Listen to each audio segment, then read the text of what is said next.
Hey, bonjour à tous et bienvenue dans ce tout nouveau Pagan Fact spécial Divinité. Aujourd'hui on va aborder le panthéon égyptien avec le dieu Osiris.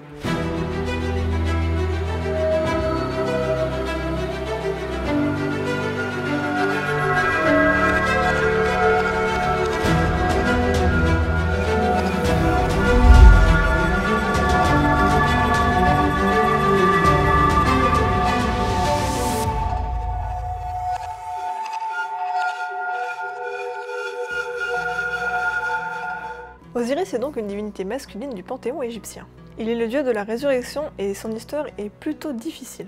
En effet, Osiris fut assassiné, noyé dans le Nil et démembré par son propre frère, Seth. Celui-ci a organisé ce complot parce qu'il était jaloux de l'amour que lui portaient les Égyptiens, et il désirait donc lui prendre son trône. Du coup, il a fait construire un coffre en bois précieux et il a dit que quiconque réussirait à rentrer parfaitement dedans, il le lui offrirait. Quand ce fut le tour d'Osiris de tenter sa chance, son frère Seth l'enferma dans le coffre et le jeta dans le Nil. Isis le retrouva ensuite et tenta de le cacher à Seth. Mais il le retrouva et il coupa donc Osiris en 14 morceaux qu'il répandit partout à travers l'Égypte. Son corps c'était mais un vrai puzzle. Isis alla donc chercher tous les morceaux à travers le pays. Elle a bien du courage. Elle l'apporta ensuite à Anubis qui fit d'Osiris la première momie. Et Isis et Anubis le ramenèrent donc à la vie, ce qui fit de lui le roi de l'au-delà. Grâce à ça, il put concevoir son fils Horus, avec donc Isis qui est à la fois sa femme et sa sœur. Encore une fois, c'est la mythologie, on ne juge pas. Et c'est ensuite son fils, Horus, qui va chasser Seth du trône, et qui va donc devenir pharaon. Parce qu'il s'appelle On le mec. C'est un mythe très important pour les Égyptiens car c'est grâce à ça qu'ils ont une croyance dans la vie après la mort. Dans cette croyance, quand un homme meurt, son âme quitte le corps. Et elle voyage ensuite aux côtés d'Anubis, jusqu'au tribunal d'Osiris pour là peser son cœur. Il ne faut pas que le cœur soit plus lourd que la plume de Maat, la déesse de la justice. S'il est plus lourd, il sera alors mangé par un monstre.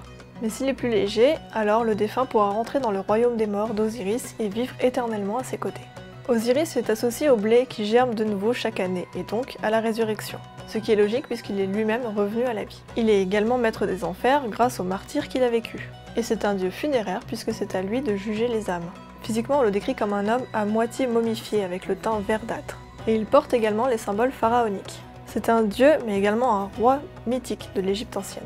Mais il est encore très populaire chez les païens modernes. Il est également considéré comme l'inventeur de la religion et de l'agriculture. En tant que roi, son règne fut empreint de bienveillance et civilisateur. Il a pris au peuple l'architecture et la loi. Les autres symboles qui lui sont associés sont de la végétation, par exemple le blé, la vigne ou l'arbre. Mais aussi le Nil qui croît et qui décroît, ou encore la lumière du soleil qui apparaît et qui disparaît. Bref, tout ce qui disparaît un jour pour renaître ensuite. Voilà pour ce dieu Osiris qui appartient donc au panthéon égyptien et qui a eu un destin tragique mais qui lui a permis de devenir ce dieu si important dans les croyances égyptiennes. J'espère que cette vidéo vous a plu, on se retrouve bientôt pour d'autres dieux, d'autres panthéons et de nouvelles aventures sur la chaîne. N'oubliez pas de mettre un petit like et un petit commentaire, et merci à tous de suivre la chaîne, on se retrouve très bientôt, salut!